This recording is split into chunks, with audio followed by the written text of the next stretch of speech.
Hello everyone, welcome to Let's Play PokePark Pikachu's Adventure on the Wii. I'm your host, DeoGenZ, and today we're going to the beach! That's right, it may be March, and the water still may be frigid, but we're going to the beach nonetheless. And I love these cute loading screens by Pikachu. They're so adorable that I'm going to leave them in. I don't think you guys will mind, but comment below if you do. Epic tree. Little bit of foreshadowing. I'm sure that's going to be turned into a tree house there, just because I already see steps leading up into the tree. It'd be cool though if the thing ever came into bloom. Here's Chatot, and this. Okay, we just came from the Meadow Zone, and we're now a celebrity for swinging so epically on the vines. I mean, what is this? Episode 5, right? So I think the epicness has been rolling along pretty fluidly. So that's cool. We're starting to build up a reputation. I mean, you got to think, how many friends did we make in the Meadow Zone? A great deal. So, our reputation starts to spread. Pretty awesome. So let's go check out these guys. Oh, Chikorita's here. And he got, or she got, no real way to tell the Chikorita's gender here, a Pokepad 2. Pokepal pad. So now Chikorita can start making friends. And yep.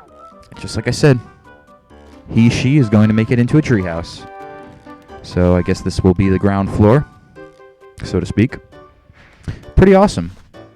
I guess as we progress through the game, complete more challenges, and do more skill games with Pokemon from various zones, that thing will be built up for us. And Driftblim here, this is an excellent thing. Driftblim can take us between zones. So when we see Driftblim with one of those berry signs that's right next to him, that means we can call him up, and he can take us to another zone instantly by flying us there. Okay, 20 berries. We're not going to go there yet. We don't have to go back to the Meadow Zone. I'm sure we'll be heading back and doing some backtracking for the Meadow Zone, but at the moment, we need to keep speaking with the Pokemon in this little treehouse zone, or meatway here, and Mischievous is next. Oh, and FYI, I actually didn't know this the first time I played this, but you actually have to speak with all the Pokemon here that Chatot suggested to you. So Driftblim, Mischievous, and Electabuzz, which we will talk to next. If you don't speak with them, they will not let you proceed. So that's a little tip, just if you thought you could kind of go past all this boring talky stuff here. Mischievous basically just tells you how to take photos. It's pretty simple and pretty awesome. Plus, since I have the hoppage, I can use even more use of the snapshot feature because I can take snapshots from my hoppage. So all the shots that I save up. Okay, we got to get a bit farther away. I was trying to go into picture mode too close. And ching. Guess it's like Disney's Epic Mickey, where you can't go into first-person mode at every point. It's a little off with the camera. But once you take a picture, we'll speak to her again.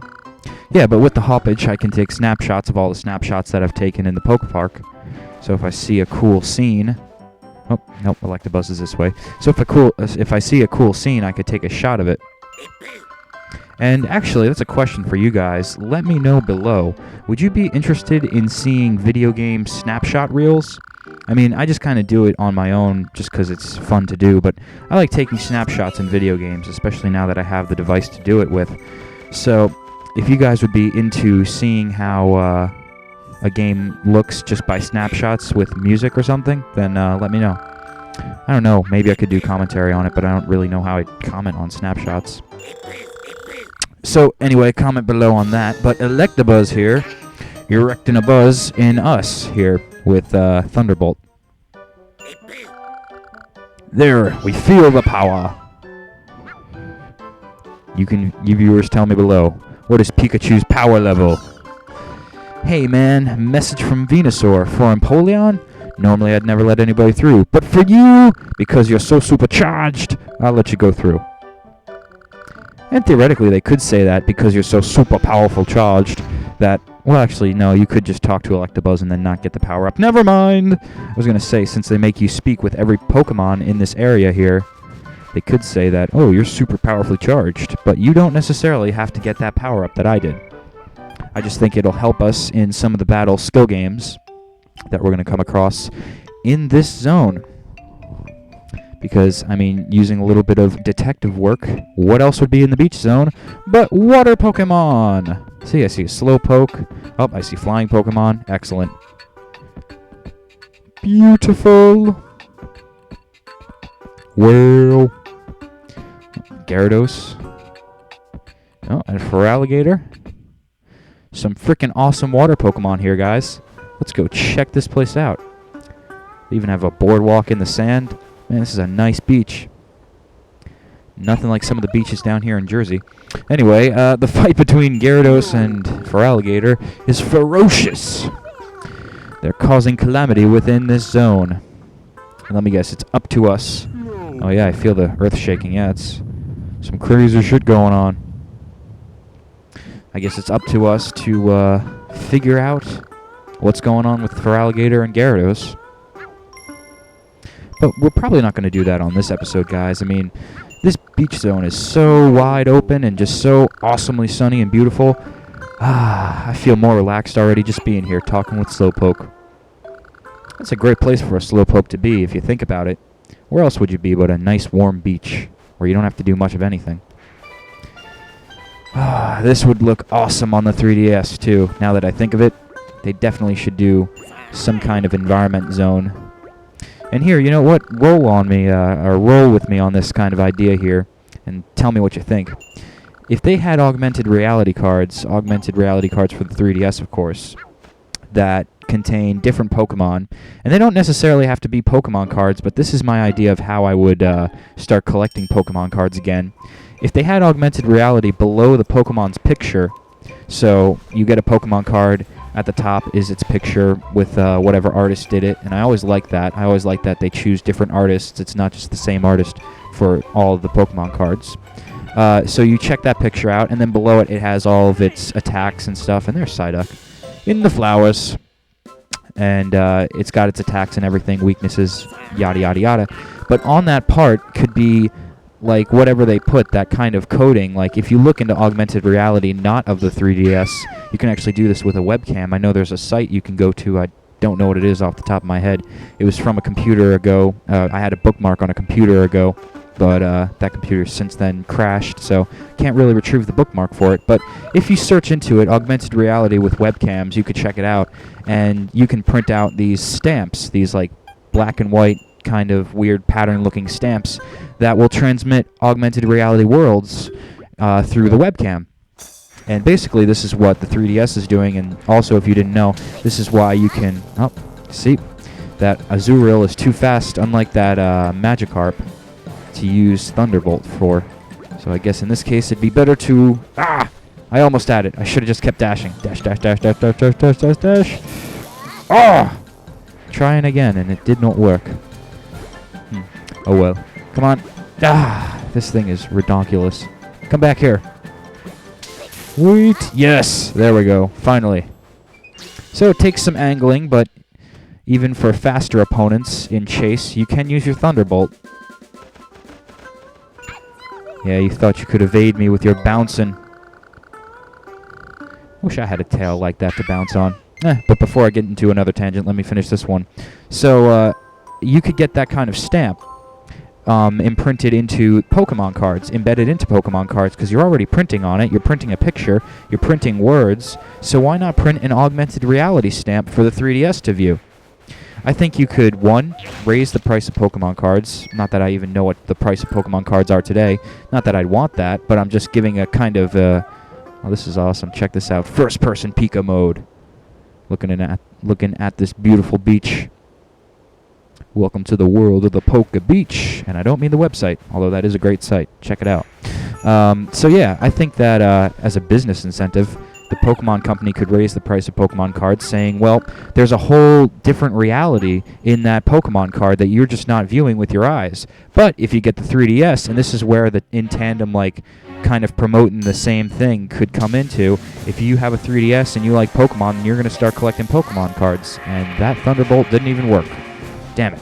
I thought it could kind of hone into them on the sky, but I guess not. I was trying to test out my charged Thunderbolt that we got from Electabuzz, and I couldn't even pull that off. Now we can. Wah! Super power! I love that. I love how the Pokemon just poof, go to the floor after you beat them.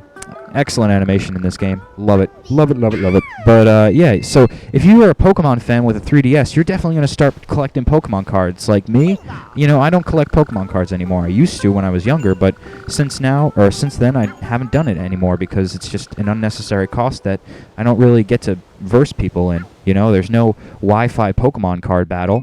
And if they came out with a 3DS game that involved the actual trading card game, they could even take it further. But if you don't have a 3DS and you buy Pokemon cards as just a kid just loving Pokemon, you could advertise on the packaging, hey, guess what?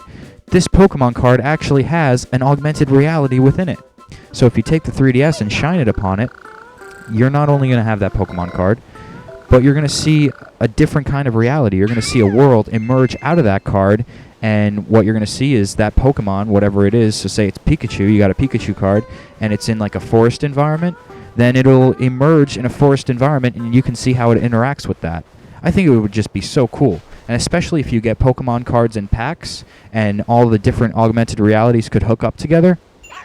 You know, I was going to make a video separate that would just explain that idea, or maybe a few others, but you know what? I decided let's talk about it now, because while these mini-games, these chase and battle mini-games are fun, since you guys aren't actually playing it and you don't get to feel the rush of the Pikachu wind in your hair, you know, I think it's fun to kind of go off topic at times and just talk about some other cool things that Pokemon could be doing. So, I know I've said let me know below what you think on a lot of things this video, but definitely comment on that one because that could be a really cool idea. I don't even know if they have that in the works, but I imagine they should. It just seems like a missed opportunity if Pokemon doesn't grab that and just like put augmented reality into Pokemon cards. I can tell you one thing, it would definitely get me to start collecting them again, without a doubt. And let's see, can we shock those Carvana out there? Well, man, we can't even swim. I don't think we can shock them either if we can't manage to get over there. Totodile! Horrible impression. I actually have somewhat of a cotton mouth right now, but that happens when you speak for kind of an extended period of time. Can't do the best Totodile impression. Give me your worst. Measly water gun. Not gonna do a thing. Wow, Totodile really flies. I was wondering if it was gonna stand its ground. That's definitely not gonna stand that. Nope. Yes, it was fun. I don't think the Pokemon in this game evolve, do they? No, I don't believe they do. That wouldn't make any sense because otherwise why would they have different evolution or different evolved forms of Pokemon? Because I believe that there is. I know that for a fact. There's Feraligatr and Totodile, so if that Totodile grew into another Feraligatr, things could get kind of confusing. Although I do know there are repeat Pokemon in this game, meaning that even though there may be a Starly in this zone, that doesn't mean that that's the only Starly in the game, which I think is smart of the developers to do, and really, it makes sense, because obviously there's not just one Starly in the world. Otherwise, how would there be any other Starly? Happens through reproduction, even if they don't want to tell you that. Which could be a funny topic to go into, considering this is PokePark, and we won't even bother. And this guy's fast. Watch out, Corsola! Oh, sweet, I just bounced off it. I didn't even run through it. Boom! I don't think we have enough time to take on that Golduck there, but we will do that in the next episode. So, with this defeat of Buizel and the awesome introduction into the beach zone, I, DeoGenZ, fare thee well to you, and we'll part ways for now, and I'll see you in the next episode when we further explore the beach zone. I'll talk to you guys then.